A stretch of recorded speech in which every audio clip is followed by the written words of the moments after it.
नमस्कार. सत्यशोध न्यूजमध्ये आपले सर्वांचे स्वागत आहे. मिरज तालुक्यातील नरवाड येथे आज सोमवारी 24 ऑगस्ट रोजी पार पडलेली ग्रामसभा ऐतिहासिक ठरली.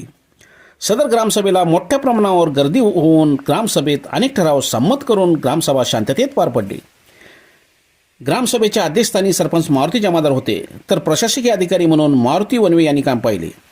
ग्रामसभेच्या सुरुवातीस डॉक्टर बाबासाहेब आंबेडकर यांनी लिहिलेल्या संविधानाची प्रतिज्ञा घेण्यात आली. लोकशाही गणराज्य घडवण्याचा व त्याच्या सर्व नागरिकांस सामाजिक आर्थिक व राजनैतिक न्याय विचार अभिव्यक्ती विश्वास श्रद्धा व उपासना यांचे स्वातंत्र्य राज्याची व संधीची समानता निश्चितपणे प्राप्त करून देण्याचा आणि त्या सर्वांमध्ये व्यक्तीची प्रतिष्ठा व राष्ट्राची एकता आणि एकात्मता यांचे आश्वासन देणारी बंधुता प्रवर्धित करण्याचा संकल्पपूर्वक निर्धार करून आमच्या संविधान सभेत आज दिनांक 26 नोव्हेंबर 1949 रोजी याद्वारे हे संविधान अंगीकृत आणि अधिनियमित करून स्वतः परत अर्पण करीत आहोत. जय हिंद. यानंतर जन्नेश्वर काडापुरे यांनी त्याचे वाचन केले. देसाई म्हणा रस्ता डांबरीकरण आणि कॉन्क्रीटीकरण. त्यानंतर पुढचं आहे आरगबेडर रोड ते देवानंद चव्हाण मळा इथं पण रस्ता करणे.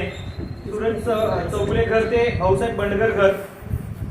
पुढचं आहे विनोद सपकाळ घर ते अजित हेगडे. नानासू जाधव यांच्या घराजवळून बेडक नरवाड रोड ते सर्वे नंबर 26 व 9 ते नानासू जाधव रस्ता रेल्वेच्या जवळचा रस्ता तयार करणे. आर नरवाड रस्ता ते अजित साळुंके घर. टकडेपुडीचा रस्ता तयार करणे. जमादार वस्ती ते शेळवाड रस्ता. पुढचा नरवाड कागवाड रस्ता ते गिरडेमळा. 2019 यावेळी सरपंच मारुती जमादार यांनी ग्रामस्थांनी विचारलेल्या प्रश्नांना समाधानकारक उत्तरे दिली. त्या ठिकाणी शासनाने असू दे चालू केलेलं आहे. आणि अलीकडच्या काळात आम्ही पाहतो की ग्रामसभा कशा होतात. आज तुम्ही रील्स बघत आहात, व्हॉट्सअपला बघतात, सगळ्या बघतात की ग्रामसभा होताना ग्रामसभेमध्ये नुसता दंगा गोंधळ आहे की गावचा विषय करायचा, कुठला तरी विषय काढायचा, त्यामध्ये ग्रामसभेत दंगा करायचा, गोंधळ करायचा हा विषय. तर त्याच फाटा घेऊन आपण ही ग्रामसभा घेतोय. आणि ही ग्रामसभा आमच्या नावाला खरोखर मला अभिमान वाटत आहे की आमच्या या 5 वर्षाच्या कालावधीत किंवा त्याच्या मागे पत्रिकेवरती विषय ठेवलेला आहे. विषय पत्रिकेवरती विषय बाजूला रोड याच्यावर ग्रामसभा काहीतरी कारणास्तव त्याचा काहीतरी अडचण काढायचा, दंगा करायचा.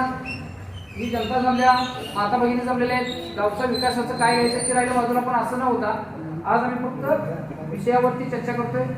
जे विषय आम्ही घेतले त्या विषयावर आम्ही बोलल्यानंतर आपले जे अडचणी आहेत, आपले जे काय काम करायचे, काही कामं राहिलेले आहेत तर ते आपण सगळे सांगायचे. आमच्या ते पोस्टिंगवरती कामं होत असताना 2 बाजू असतात.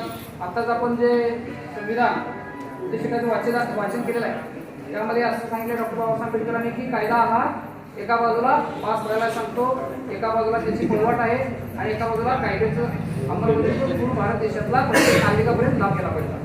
आज आपण जे घरकुलची यादी वाचणार आहोत. ज्या महिन्यामध्ये 1 महिना असू दे 2 महिन्यामध्ये ज्या लोकांच्या पर्यंत आम्हाला दरवाजापर्यंत जाता आलं, तो सर्वेचा जो शासनाचा पोर्टल सुरू होता तोपर्यंत आम्ही तुमच्या दारापर्यंत आलेला आहे. उन्हात आलेला आहे. यात्रा होती, यात्रे दिवशी इकडे यात्रा करणारी आमची कमिटी यात्रा करत होती. आम्ही तुमच्या दारापर्यंत पोहोचण्याचं काम केलेलं आहे. आपण प्रत्येकाला तुमचं घर असो नसो आम्ही तिथं तुमची इच्छा आहे आमचं घरकुल करा तर आम्ही त्यावेळेला तुमचा सर्वे. यावेळी स्वामी समर्थांच्या मंदिर प्रश्नाबाबत चर्मकार समाजाचे तालुकाध्यक्ष देवानंद चव्हाण म्हणाले, कायमस्वरूपी करा.